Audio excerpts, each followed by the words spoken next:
Shin Megami Tensei 5 has a ton to live up to. After Persona 5's release in 2017, a massive spotlight has been cast on Atlus. While they have released smaller games and enhanced re-releases of previous titles since, SMT5 is the biggest game Atlus has released since P5, and as a result, there are tons of eyes on it. While I'm sure there will be plenty of newcomers to the series with their own expectations, what did I, a veteran of the series who just spent the entire last year playing every single game in the mainline franchise, please go check out those videos, think of the game? I think it might be my new favorite. Let's start with the story. SMT is a series that started by putting a lot of focus on its world and story, with little focus on the characters outside of their use as plot devices. In recent years, there have been games that moved away from that sentiment, and as a result, I think it's important to set certain expectations. SMT5's story and characters are more akin to how SMT 1, 2, and 3 handled things, as opposed to games like Strange Journey, 4, and Apocalypse. Quite a lot happens in the story, but it feels very straightforward. There aren't as many twists and turns as there were in Strange Journey, nor is the lore as dense as 4. But the story that is here is really good. And thankfully, it continues the trend of modern SMT games having a single decision where I'm left sitting there trying to decide what to do. Without spoiling anything, the last act of the game is the absolute highlight of everything. While it is the traditional law, chaos, and neutral endings, the way 5 approaches them feels fresh and unique. I am dying to replay the game to get not just the other 2 endings I missed out on, but also the secret 4th ending I still haven't figured out how to get. The voice acting in 5 is also pretty damn good, but I have to say, I think SMT4 has an overall better dub. Everyone gives a great performance, but the direction in a few scenes could certainly be better. Yo! The cutscenes are also amazingly well crafted, with interesting camera angles and fantastic music that perfectly sets the mood. It certainly is not perfect. I felt like the plot takes quite a long time to really start getting interesting, and I was quite disappointed that the world just doesn't feel as well thought out as I would have liked. It's like there isn't much to the world of 5 lore-wise. The characters also get hit by this lack of detail. Much like in 1, 2, and 3, the characters exist to serve the plot and act as vehicles for the various philosophies they represent. These characters don't really get many scenes to do anything but move the plot forward. I'm not saying they need to go to a hot spring together and have the guys somehow see the girls naked, but what I am saying is that I have no emotional attachment to anyone because they're not allowed to be anything but tools of the plot. One of the reasons why people still adore the cast of 4 is because the game put in time and effort to make them charming and likable while never betraying the focus of the game. Strange Journey has the best plot in the series in my opinion, in part because the characters, while not the most complex, feel like real people. They elevated the plot and helped bring me into the story in a way no other entry has. Meanwhile, in 5, one character gets thrown to the sideline not even halfway through the game, and they feel almost pointless if not for a single plot point. Maybe in one of the endings I didn't get, they play more of a role that better justifies their existence, but as it stands, they just feel like nothing more than a missed opportunity. I'm positive there is a way to have the characters effectively play the roles they do in 5, while also still making them more likable. In terms of gameplay, there is so much I have to say, but in order to streamline everything, I'm gonna start with combat. The core press turn system from past entries returns and remains just as fun and strategically satisfying as ever. The main new addition to combat is the Magasuhi skills, which are special moves that can be used for free once a bar in the top right has been filled. These moves range from every attack, no matter what it is, critting for an entire round, to an extremely powerful version of Freikugel. While the critical skill is available for every demon, what other skills you have available depend on the race of your active party members, and what talismans you have. Talismans can be attained via things such as quest rewards, talking to certain NPCs, finding them in chests, etc. Magasuhi skills are a nice addition that helps spice up combat. While some moves are pure damage, others help add more potential strategies to your moves. They're not an absolute necessity, but they're certainly appreciated. SMT5 also puts emphasis on Demon's unique moves. If a demon has a unique skill, that skill will come with a custom attack animation that shows off the demon's personality in a way that's visually striking and memorable. Every single one is amazingly well crafted, and one of my favorite things was seeing what new animations would play out. I did find myself skipping past them to speed up battles as the novelty wore off, but I never felt the desire to turn battle animations off completely, because occasionally I just wanted to watch my demons do cool shit.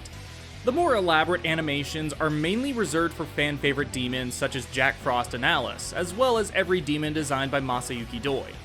The rest use great, but comparatively lesser stock animations you'll see in the likes of Persona 5. I did have a few issues with combat. I feel the restriction of buff and debuff spells such as Tarukaja so that it only applies to one unit, just so spells like Matarukaja can be added, which target the whole party, is just annoying. You don't get the Ma version of these spells until around mid-game playing normally, and while the game is balanced around it, I'm just not a fan of nerfing a spell just so you can add another one that does what it used to do. Hama and Muto's insta-kill ability has also been nerfed even harder than it was in Apocalypse, and I actually kind of hate it. While in that game you could insta-kill any enemy as long as you were smirking, in 5 it now only works when an enemy is weak to light or dark. I understand wanting to reduce the frustration in getting insta-killed, but it feels more and more like Hama and Muto are being stripped of their identity as time goes on. My biggest issue with combat, however, is that certain bosses just feel like damage sponges. Overall, I found the game's difficulty to be reasonable. I played on normal, and I never felt like the game was too easy, nor did I feel like I was ever hitting a wall.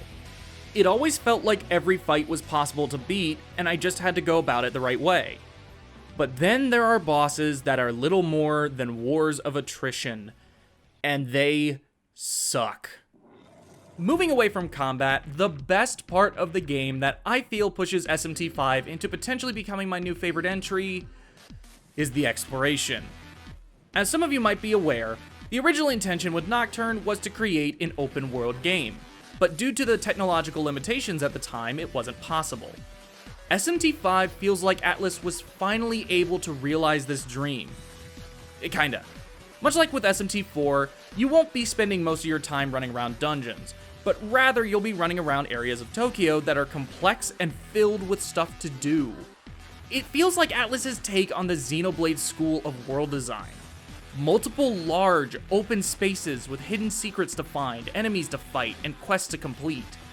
While they are ultimately linear, these hallways are so incredibly wide and labyrinthian that exploring an entire map feels like multiple dungeons seamlessly stitched together. I adore the exploration and dungeon crawling in this game because it's just so much fun to do. It's the first open world game since Breath of the Wild where I felt the need to explore everything not because of some compulsion to fill out a map, but because I wanted to explore it all. And while the game is mostly these open fields, there are a few traditional dungeons that are fun, if a little basic. The visual variety is also way better than I was expecting.